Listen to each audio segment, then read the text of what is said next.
आज हम लोगों को समझना है कृषि आय, agriculture income and its tax liability, इसके कर दायित्व।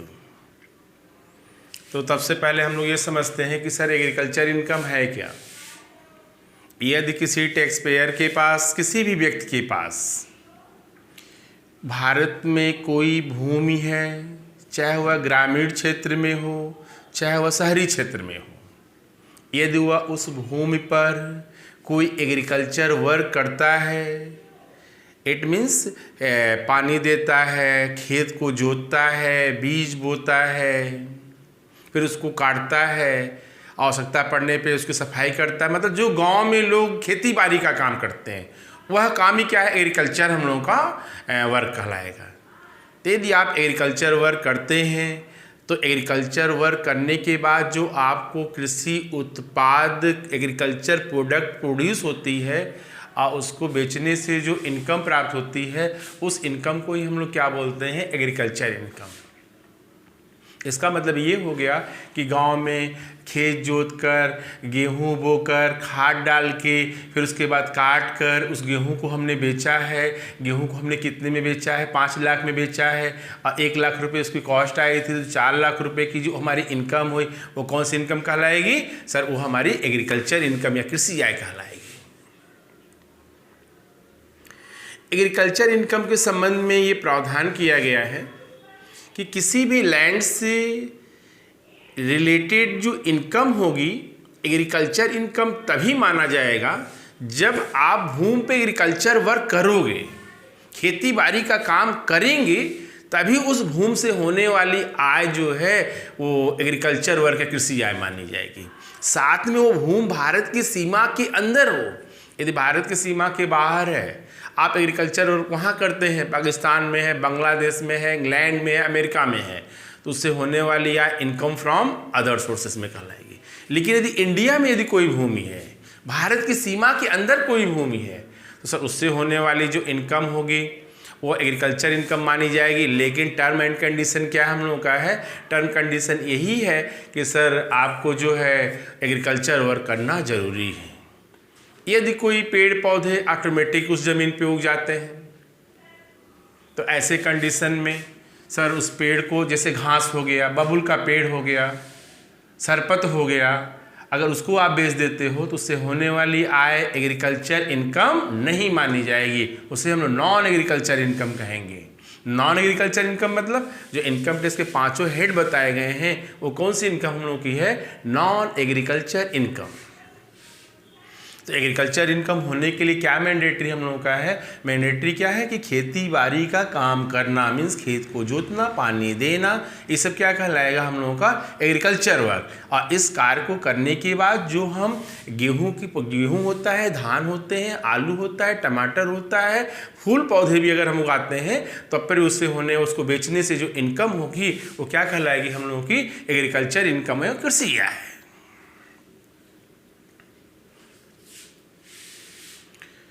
एग्रीकल्चर इनकम के संबंध में ये भी प्रोविज़न हम लोगों का है कि यदि आपके एग्रीकल्चर लैंड पे कोई मकान है, उस मकान को आपने एग्रीकल्चर पर्पस के लिए, मतलब मशीन रखने के लिए, बीज रखने के लिए, खाद रखने के लिए यदि आप किराए पर देते हो तो उस मकान की जो किराए की इनकम होगी वो भी किस में इंक्लूड होगा, हम लोगों का एग्रीकल्चर इनकम ही मानी जाएगी। लेकिन ये ज़रूरी नहीं है कि सर भूमि से रिलेटेड जितनी भी इनकम हो वो एग्रीकल्चर इनकम ही होगी।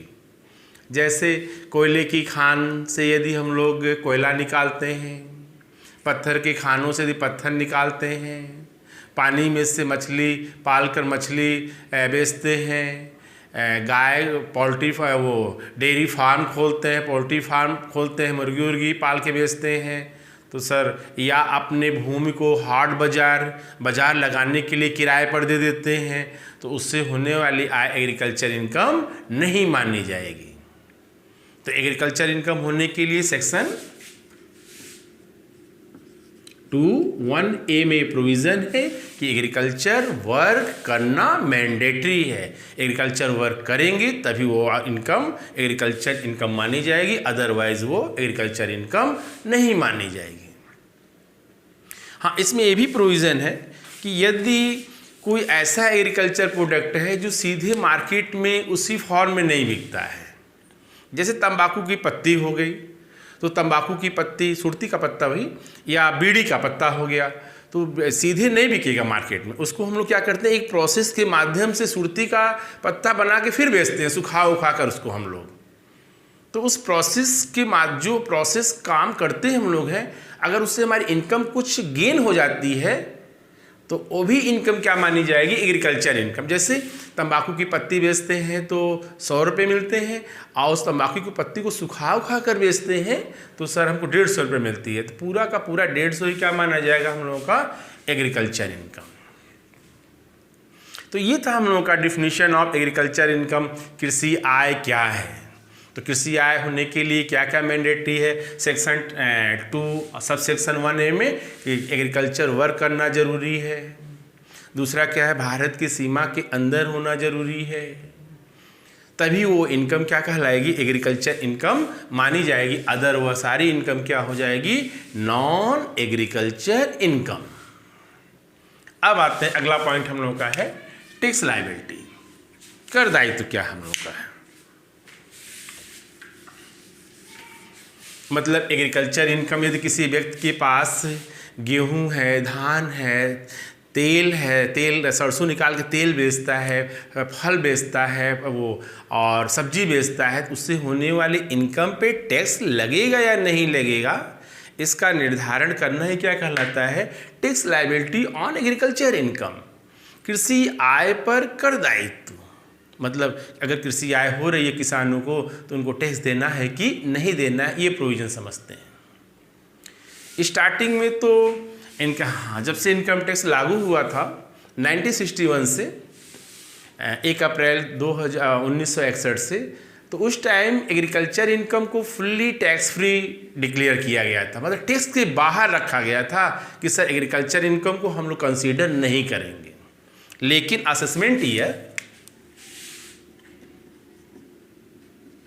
1974 और 75 से ये प्रोविज़न कर दिया गया कि नहीं, अब एग्रीकल्चर इनकम को भी हम लोग टैक्स लायबिलिटी की गणना करते समय ध्यान में रखेंगे। मतलब यदि कोई टैक्स पेयर है, कोई व्यक्ति है जिसकी इनकम हो रही है नॉन एग्रीकल्चर इनकम, अब वो टैक्स देने जा रहा है, टैक्स की गणना कंप्यूट हो रही है, और उसके पास यदि एग्रीकल्चर इनकम भी अर्न हो रही है, गांव में खेती बाड़ी से भी उसकी कृषि आय हो रही है, ये ध्यान रखना है। गांव में ही नहीं, खेती बाड़ी कहीं भी हो सकती है, शहर में भी आप एग्रीकल्चर लैंड है वहाँ भी खेती करो, अच्छा गांव में करो, दोनों के लिए अगर इनकम होती है गेहूँ और धान या सब्जी बोने से एग्रीकल्चर इनकम कंसीडर होगी, पीछे बता चुके। हाँ, तो क्या बोल रहे थे, क्या समझा रहे थे कि सर वो स्टार्टिंग में तो एग्रीकल्चर इनकम को टैक्स के दायरे से बाहर रखा गया था, लेकिन कर निर्धारण वर्ष 1974-75 से एक कुछ प्रोविज़न कर दिया गया कि नहीं, अब जो है इनका एग्रीकल्चर इनकम को भी टैक्स पेयर के इनकम को जोड़ते समय या उसके टैक्स लगाते समय इसको भी हम लोग कंसीडर करेंगे। तो क्या प्रोविज़न किया गया इसमें 1974 और 5 से आज भी ये लागू हम लोगों का है, कोई भी चेंजिंग नहीं किया गया इसमें। पहला प्रोविज़न ये किया गया, यदि agriculture income not more than 5,000, यदि कृषि आय 5,000 रुपये से अधिक नहीं है, 5,000 रुपये तक है कोई बात नहीं है, उससे अधिक नहीं होना चाहिए। यदि 5,000 रुपये से अधिक नहीं है तो agriculture income fully tax free, आपको अपनी इनकम में जोड़ना नहीं है। मतलब हमारी नॉन एग्रीकल्चर इनकम मतलब house property, salary, business profession, capital gain, other sources, ये सारी इनकम हमारी है 10 लाख रुपए। एग्रीकल्चर इनकम 4,000 रुपये है या 5,000 रुपये है, तो एग्रीकल्चर इनकम को आपको अपने इनकम में इंक्लूड नहीं करना है। पहला तो ये प्रोविजनिंग हो गया। क्या हो गया कि यदि agriculture income not more than 5,000 है, 5,000 रुपये से अधिक नहीं है, तो एग्रीकल्चर इनकम को आपको कंसीडर करने की ज़रूरत नहीं है। चलिए, दूसरा हम लोग का क्या है, यदि एग्रीकल्चर इनकम 5,000 रुपये से अधिक है, more than ₹5,000 and other means non agriculture income minimum assumption amount से कम है। मतलब कि मिनिमम एजम्पशन अमाउंट क्या हम लोग की है 2.5 लाख रुपए, और यदि वह सीनियर सिटीजन है तो 3 लाख रुपए, और यदि वह सुपर सीनियर सिटीजन है तो 5 लाख रुपए। ये सबके लिए स्लैब क्या है, मिनिमम एजम्पशन अमाउंट की स्लैब क्या है, अलग अलग है। पीछे वीडियो में आपको समझा चुके हैं कि सबके लिए टैक्स स्लैब क्या है, कैसे टैक्स लायबिलिटी को कैलकुलेट करते हैं हम लोग। तो यदि तो पहले दूसरा प्रोविजन क्या था, यदि कृषि आय एग्रीकल्चर इनकम 5,000 रुपये से अधिक है लेकिन नॉन एग्रीकल्चर इनकम 2.5 लाख रुपए से कम है, लेस देन 2,50,000, तब तो एग्रीकल्चर इनकम को ध्यान में नहीं रखना है। 5,000 से कम है तब पर भी ध्यान में नहीं रखना है। 5,000 से अधिक है लेकिन आपके पास जो नॉन एग्रीकल्चर इनकम है वो सर 2,50,000 रुपये से कम है, तो agriculture income fully tax free, चाहे 5 करोड़ ही क्यों ना हो, चाहे 100 करोड़ क्यों ना हो। मतलब ऐसे समझिए हमने क्या किया, इस साल 20 लाख का गेहूँ बेचा है, कितने का, 20 लाख रुपये का। और जो हमारी नॉन एग्रीकल्चर इनकम है, मतलब house property, salary, business, capital gain, other sources, पांचों हेड को मिला के कितनी इनकम हमारी है, 2 लाख। तब तो ये क्या हो जाएगा, टैक्स फ्री, किसी प्रकार का इस पर टैक्स नहीं लगेगा, आपको कर देने की ज़रूरत नहीं है। मतलब आपकी इनकम में इसको इंक्लूड करेंगे ही नहीं हम लोग। दूसरा भी क्लियर हो गया। थर्ड आते हैं हम लोग, यदि एग्रीकल्चर इनकम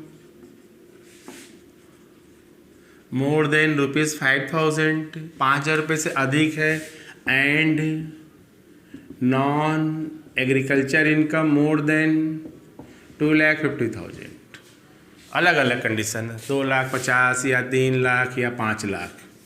अभी बताएं, सुपर सीनियर के लिए 5 और सीनियर सिटीजन के लिए 3। नॉर्मली हम लोग समझते हैं केवल 2.5 लाख को लेकर चलते हैं, एक पे समझते हैं, बाकी सब लोग समझ जाएंगे। तो ये था थर्ड प्रोविजन क्या है, यदि एग्रीकल्चर इनकम 5,000 रुपये से अधिक है लेकिन नॉन एग्रीकल्चर इनकम जो हमारा है 2.5 लाख रुपए से भी अधिक हो गया, तो ऐसे कंडीशन में एग्रीकल्चर इनकम को नॉन एग्रीकल्चर इनकम में प्लस करना है, प्लस करके क्या करना है, एग्रीगेट इनकम बनाना है, आय का संकलन करना है, संकलित आय निकालनी है, और फिर टैक्स लगाना है, और फिर उस टैक्स में से एग्रीकल्चर इनकम में मिनिमम एजम्पशन अमाउंट को ऐड करके टैक्स लगा के छूट लेना है।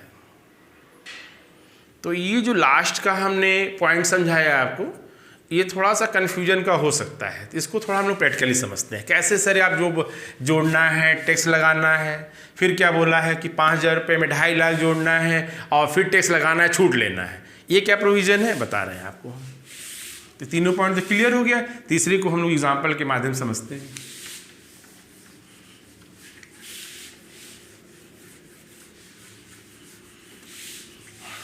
चलिए, अदर इनकम कितनी हम लोग की है,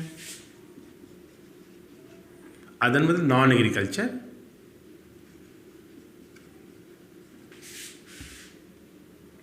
₹6 लाख, नॉन लिखना और क्लियर रहेगा। नॉन एग्रीकल्चर इनकम और एग्रीकल्चर इनकम हम लोग का है 10,000, तो ऐड करेंगे हम लोग तो 6,10,000 हो जाएगा। इसको क्या बोलेंगे हम लोग, एग्रीगेट इनकम, संकलित आय, आय का संकलन। जब हम लोग इनकम टैक्स के अकॉर्डिंग जो 5 हेड बताए गए हैं, उस हेड में कोई अदर इनकम भी जोड़ते हैं हम लोग हैं, तो उस इनकम को जो इनकम ऐड करके टोटल आता है उसको हम लोग बोलते हैं संकलित आय, एग्रीगेट इनकम। अब इस पर टैक्स लगाते हैं। चलिए, अब हमारे इनकम में जो है एग्रीकल्चर इनकम को ऐड हो गया। अगर ये एग्रीकल्चर इनकम 5,000 रुपये होता है या उससे कम होता है तो इसको ऐड नहीं करना था, ये समझाया भी है। यदि एग्रीकल्चर इनकम 5,000 रुपये से कम है तो उसको ऐड नहीं करना है, वो टैक्स फ्री हम लोगों का। लेकिन यदि एग्रीकल्चर इनकम हम लोगों का 5,000 रुपये से अधिक है और नॉन एग्रीकल्चर इनकम 2.5 लाख रुपये से अधिक है, तभी ऐड करना है। तो यहाँ पे दोनों सिचुएशन क्या है, क्वालिफाई हो रहे हैं। वो उधर 2.5 लाख से भी अधिक है नॉन एग्रीकल्चर इनकम, और इधर एग्रीकल्चर इनकम 5,000 रुपये से भी अधिक है, तो दोनों क्वालिफाई हो रहा है कंडीशन। तो आपको जो ऐड करना है और फिर टैक्स लगाना है और छूट भी लेना है। कैसे लेना है, इधर देखिए आप। टैक्स ऑन रुपीज 6,10,000, 6,10,000 पे टैक्स लगाया जाए। ऑन 2.5 लाख तक नील, ध्यान से देखिए। नेक्स्ट, अगले 2.5 लाख एट द रेट 5%। हमेशा ध्यान रखना है, जैसे अगला हमने 2.5 लाख लिखा तो टोटल इनकम कितनी हो गई हम लोगों की, सर टोटल इनकम 5 लाख हो गया। तो क्या हम लोग की इनकम 5 लाख है? हाँ सर है, 6,10,000 यहाँ तो है। ठीक, चलिए कितना आएगा ये, 12,500। नेक्स्ट, अगले 5 लाख तक, तब तो सर 5 लाख लिख दिए तो टोटल इनकम कितनी हो जा रही है आपकी, 2.5, 5, 10 हो जा रही है, जबकि आपकी इनकम है कितनी टोटल, 6,10,000।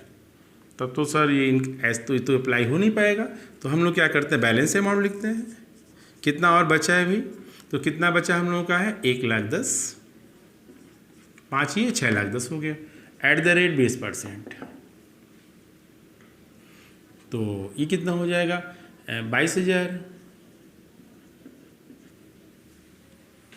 टोटल कितना हो गया हम लोगों का, 34,500। ये तो 6,10,000 पे टैक्स लगा लिए हैं। अब इसके बाद डिडक्शन, ये डिडक्शन तभी आपको मिलेगी जब आपके इनकम में एग्रीकल्चर इनकम ऐड है, आपने जोड़ा हुआ है, तभी ये छूट मिलनी, अदरवाइज छूट ये नहीं मिलेगा आपको। Less tax on agriculture income. अब छूट को ध्यान से समझिए। पहले तो एग्रीकल्चर इनकम है कितनी हम लोग की है, 10,000 है। 10,000 में मिनिमम एजम्पशन अमाउंट जोड़ना है, सबके लिए अलग अलग। 3 लाख भी है, 5 लाख भी है। 3 लाख किसके लिए समझा चुके हैं, 5 किसके लिए वो भी समझा दिया हमने। ठीक, कितना हो जाएगा ये, 2,60,000।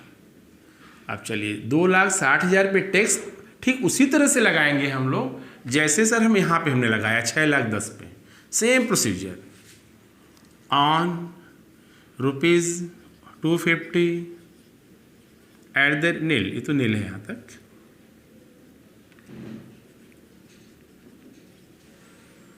फिर नेक्स्ट, अगले 250 कहाँ हो रहा है, केवल 10,000 एक्स्ट्रा, 60,000 एक्स्ट्रा है ना, नहीं 10,000 है, 2.5 पे तो लग चुका। कितना है नेक्स्ट, बैलेंस अमाउंट 10,000। 10,000 का 5% कितना हो जाएगा हम लोगों का, 500 रुपये।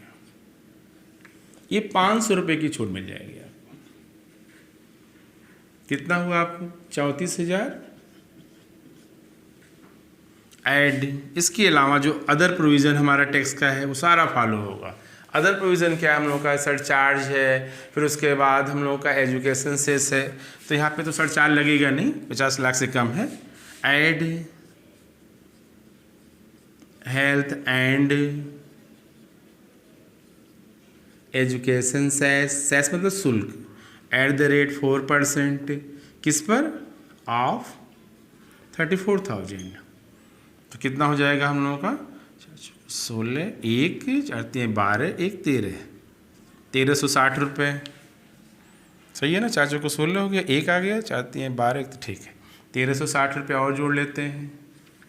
ये हो गया हम लोगों का 35,360 रुपये। ये हो गया हम लोग की ग्रॉस टैक्स लायबिलिटी। ग्रॉस क्यों बोल दिया हमने? क्योंकि सर अभी आप जब इनकम कमाते हो तो वहाँ भी आपका TDS कटा होता है, उस TDS यहाँ छूट ले लेते हैं। तो हमको तो नेट नहीं समझाना, हमको बस ये समझाना था कि tax liability on agriculture income. तो यदि किसी भी टैक्स पेयर या किसी भी व्यक्ति की एग्रीकल्चर इनकम 10,000 रुपये से अधिक है, अदर इनकम भी 2.5 लाख रुपये से अधिक है, तो इस तरह उसको ऐड करेंगे, फिर उस पर हम लोग टैक्स लगाएंगे। फिर एग्रीकल्चर इनकम जो भी रहेगा उसमें 2.5 लाख जोड़ के टैक्स लगाना है, और जो भी टैक्स आएगा उसको हमको रिबेट छूट ले लेना है हम लोग को। और टैक्स जितना आएगा उस पर education cess, health and education cess, जो गांव में गांव बच्चे पढ़ते हैं प्राइमरी स्कूल जूनियर में, उन बच्चों को ड्रेस कॉपी के लिए सरकार लगाती है। ये स्वच्छ भारत अभियान के लिए लगाती है, 3% और प्लस 1% मिला के टोटल कितना हम लोगों का 4%। अब देखते हैं कि सर यहाँ किसानों को क्या लाभ है, क्या हानि है, थोड़ा इसका भी एनालिसिस कर लिया जाए कि जो छूट दे रहे हैं तो सर ये क्या मतलब हुआ? आप जोड़ भी रहे हो, टैक्स लगा रहे हो, फिर टैक्स लगा के छूट भी दे रहे हो, तो सरकार को क्या फ़ायदा हुआ? सर सरकार का फ़ायदा देख लिया जाए। इधर देखिए, ये जो 10,000 इसमें है, ये किस में इंक्लूड है? 2.5 में है, 2.5 में है कि 1/10 में है? तो ये पॉइंट थोड़ा आपके लिए कन्फ्यूजन का मत होगा, ये भी क्लियर कर देते हैं कि ये 10,000 यहाँ है कि यहाँ है। ठीक, जरा 10,000 हटा के देखते हैं। अगर यहाँ 10,000 हटा दे रहे हैं हम लोग तो ये तो 2.5 रहेगा, ये भी 2.5 रहेगा, यहाँ क्या हो जाएगा? 0 हो जाएगा। एक बार लगा के देखते हैं हम लोग, हैं यह लगा दिया यहाँ पे, देखो इसमें यही हमारा आएगा। इसका मतलब ये हुआ कि जो एग्रीकल्चर इनकम 10,000 है वो इसमें यही 10,000 हम लोगों का है, और टैक्स कितना लगा हम लोगों का? 20% लगा है। यानी 10,000 पे 20% मतलब कितना हो गया? 2,000 हो गया। अदरवाइज यहाँ पे 20,000 होता, और सरकार जो हमको अपने 10,000 पे कितना टैक्स छूट दे रही है? केवल 5%, मतलब 500 रुपया ले कितना रही है? 500, 2,000, और छूट कितना दे रही है सर? 500। कितना सरकार को फायदा हो गया? तो इस तरह सरकार क्या करती है? एग्रीकल्चर इनकम पे टैक्स लेती है, इस तरह लाभ कमा लेती है।